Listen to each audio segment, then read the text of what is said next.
California, home of Route 66, the classic American suburb, Silicon Valley, and Hollywood, is where many dream of their American dream.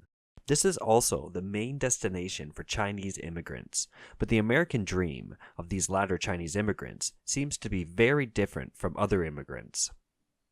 Of the 10 most Chinese cities in the United States, 5 are in California, which is also the place with the largest number of Chinese people.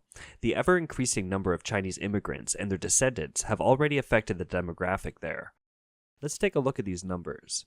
In 2018, California's Chinese population was over 1.1 million, or 36.9% of the country's total Chinese population. California's percentage of the Chinese population is 4.5%, which is 3 times higher than the 1.3% of the nation's Chinese population.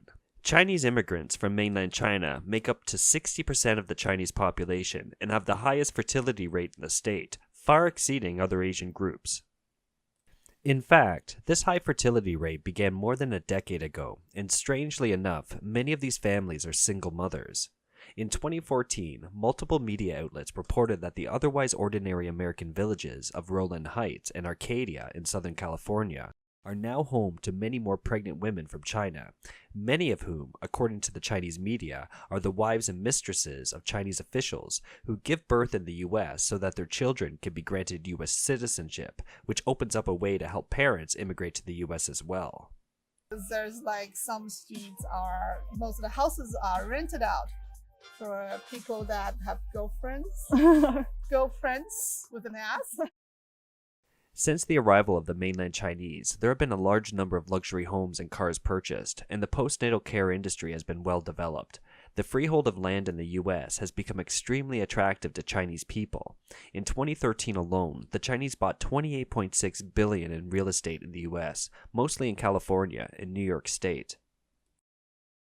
While the Chinese Communist Party continues to promote hatred of the U.S. and opposition to the so-called U.S. imperialism, they are moving their families and assets to the United States. They are named naked officials by Chinese people.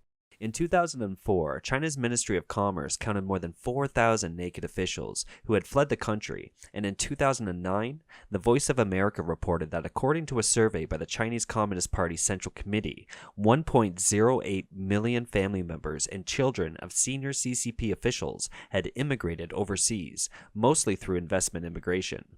They live extravagantly, using cash to buy houses, luxury homes, and sports cars.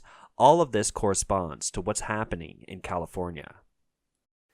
If these people immigrate simply to pursue freedom, it won't hurt the U.S. and American people very much, but they are in fact realizing their Chinese dream in the U.S.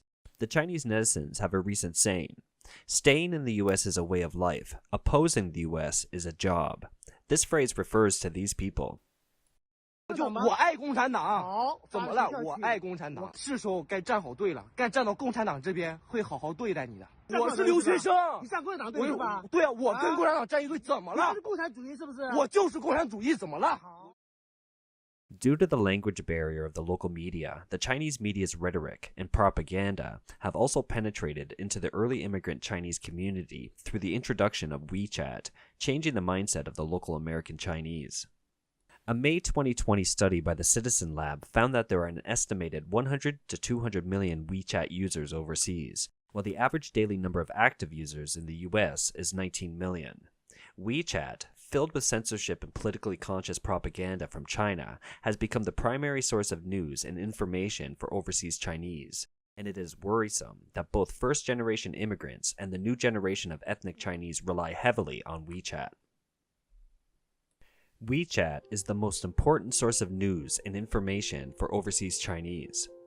Many people think that this group is still too small to have a significant impact on the US. However, the increasing number of incidents related to the Chinese Communist Party in recent years, including the theft of technology, the recruitment of spies overseas, and the development of proxy groups, reflect the seriousness of the problem. California is a major U.S. innovation base, has long been a world leader in its high-tech industry, and is an important agricultural state. But California is experiencing negative population growth for the first time in its history in 2020, and many people are fleeing the state, which is inextricably linked to its policies. The 2018 U.S. Census Bureau estimates that only 36.6% of California's population is currently non-Hispanic white, with the rest being Hispanic, Asian, and other races, a very different percentage than the rest of the country, and a reason why California government policies are skewed toward non-white races. The Chinese are not only a large population in California, but they also have a lot of resources and are a group the Democratic government is trying to win over. For example, when Kamala Harris, the Democratic candidate for vice president, ran for San Francisco District Attorney in 2003, she was given the Chinese name He Jianli by the Chinese. Since then, Kamala Harris often introduced herself to Chinese voting public with the Chinese name and has received support from many Chinese organizations. In North America, one of the most influential Chinese organizations is the Chinese Progressive Association, CPA. Mike Gonzalez, a senior fellow at the Heritage Foundation, wrote in an investigative report that CPA is a partner of the Chinese Communist Party in the U.S., helping it to promote and advance its agenda in the U.S. It's got a history of flying the Chinese flag at Boston City Hall, commemorating the so-called National Day of the Chinese Communist takeover of China. The work of the Chinese Progressive Association in the U.S. is often praised by the official Communist Party mouthpiece, the China Daily. The report also points out that the donation page for the Black Futures Lab, founded by BLM founder Alicia Garza, clearly states that they are projects financially supported by the Chinese Progressive Association.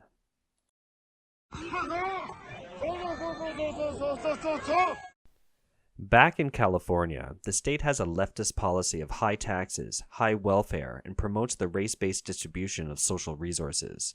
In June 2020, the California legislature intends to lift the 24-year ban on affirmative action, and once the California Assembly Constitutional Amendment No. 5, ACA 5, is passed, race and ethnicity are allowed to become factors in admissions, hiring, and contracts. In fact, if California state universities could adopt racial quotas in its admissions process, it would be a disincentive to Chinese and Indian American students who have the highest percentage of students in the university and have a high admissions rate. The amendment received strong opposition from Asian Americans. Moreover, the California Constitution explicitly states that the state shall not discriminate against or give preferential treatment to any individual or group of individuals on the basis of race, sex, color, ethnicity, or national origin in public employment, public education, or public contracting, which the ACA 5 seems to have repealed the Constitution. The bill was ultimately defeated in the ballot proposition on November 3rd. In fact, this practice of distributing social resources according to race and ethnicity has always been prevalent in Communist China, which has more than 50 ethnic minorities. Since the resumption of the college entrance exams in 1978, the Communist Party has offered special preferential policies such as priority admissions or extra points to children of outstanding Communist Party members, ethnic minorities, returned immigrants, and overseas Chinese. An anonymous member of the official Chinese media has written an article pointing out that the policy of giving extra points to ethnic minorities is apparently a preferential treatment, but inside it is equivalent to the adulteration of the ethnicity, which can induce ethnic people to take the initiative to receive Chinese education and promote the so-called Sinicization, but in fact, it is to make them abandon their original culture and values while accepting the philosophy of the Communist Party. These cases in California reflect the dichotomy between the Chinese groups that represent the Communist Party's proxies and ordinary Chinese Americans. The former use their influence to make use of U.S. resources and interfere in U.S. politics for their own benefit, while the latter becomes the victims of the former, often without realizing it. Many Chinese analysts have also pointed out that the Chinese Communist Party's actions in the U.S. are designed to protect the interests of a small number of communist members who do not represent the Chinese people or the Chinese Americans. But what should be even more alarming to Americans is that the Chinaization of California is spreading throughout the U.S., especially in coastal cities. Looking at the map of voting results in the 2020 U.S. election, the people in most areas of the U.S. actually chose President Trump, who represents traditional American values and is seeking re-election. However, the coastal cities controlled by the Democratic Party, with large populations and electoral votes, and a high concentration of resources and political influence, is also the place where the Chinese Communist Party has mainly concentrated its efforts on infiltration and Chinaization, or let's say Chinese communization. It's a fact for Americans to be wary of.